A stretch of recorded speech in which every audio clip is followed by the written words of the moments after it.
MSI historical کے معزز دوستوں، میں ہوں شمس الاسلام اور آپ تمام دیکھنے اور سننے والوں کو السلام علیکم۔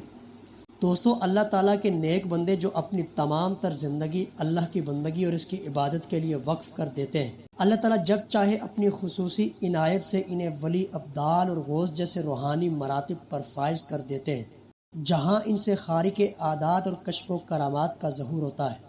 دوستو، آج بات کریں گے نعمت اللہ شاہ ولی کی پیشن گوئیوں کے متعلق۔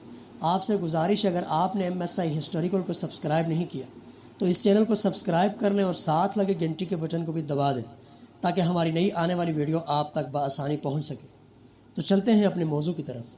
دوستو، آج سے قریباً 850 سال قبل ایک مشہور صوفی بزرگ نعمت اللہ شاہ ولی گزرے ہیں، جن کے ہزاروں فارسی اشعار پر مشتمل دیوان کے علاوہ ایک قصیدہ بہت مشہور ہے، جس میں آپ نے آنے والے حوادث کی پیشن گوئی کی ہے، جو حرف بحرف صحیح ثابت ہو رہی ہے۔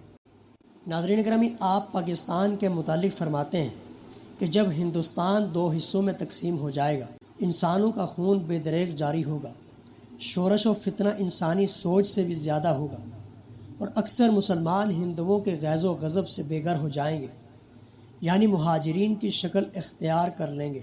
مسلمانوں کی غیرت و ناموس کو نقصان پہنچے گا، گویا مسلمانوں سے ان کی بہن بیٹیاں اور عورتیں چھین لی جائیں گی۔ مسلمان اپنے اسلاف کے علاقے میں پناہ حاصل کریں گے۔ اس رنج اور مصیبت کے بعد ان میں بخت آوری ظاہر ہوگی۔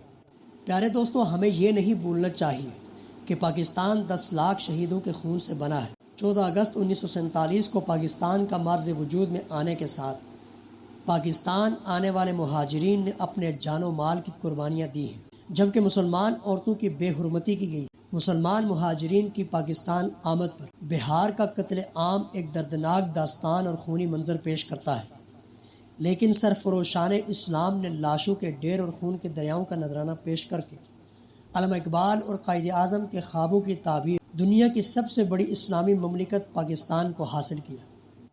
دوستو، آگے نعمت اللہ شاہ ولی فرماتے ہیں کہ اگرچہ انگریز ہندوستان کو خود ہی چھوڑ کر چلے جائیں گے، لیکن وہ اپنے مکر و فن سے لوگوں میں ایک جان لیوا جھگڑا چھوڑ کر چلے جائیں گے۔